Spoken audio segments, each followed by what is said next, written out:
बनी इसराइल के दौर में एक बादशाह के महल के आगे एक बुढ़िया की झोपड़ी हुआ करती थी, और बादशाह को ये बात इंतहाई नाखुशगवार गुजरती थी कि उसके महल के आगे एक बदसूरत सी झोपड़ी है। बादशाह अपने सिपाही को हुक्म सादिर करता है कि जाओ और उस बुढ़िया के महल को मसमार कर दो, तोड़ दो जाके। जब सिपाही उस बुढ़िया की झोपड़ी पर पहुंचते हैं तो देखते हैं कि बुढ़िया अपने घर पे नहीं है।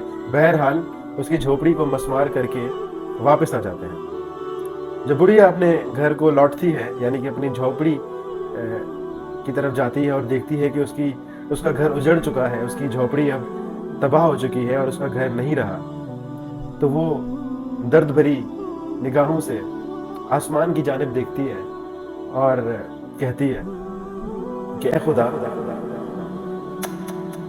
जब बादशाह के सिपाही मेरी बस्ती को तोड़ने आए थे, मसमार करने आए थे, तब मैं तो नहीं थी, लेकिन तू तो था। उस बुढ़िया का ये कहना ही था कि बादशाह का जो महल था वो धस के जमीन के अंदर चला जाता है।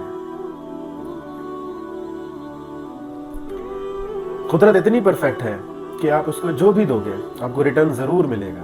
अगर आप किसी को सुकून दोगे तो रिटर्न में आपको सुकून मिलेगा, और अगर किसी की आंख के आंसू का बायस बनते हैं आप, तो फिर इंतज़ार कीजिए।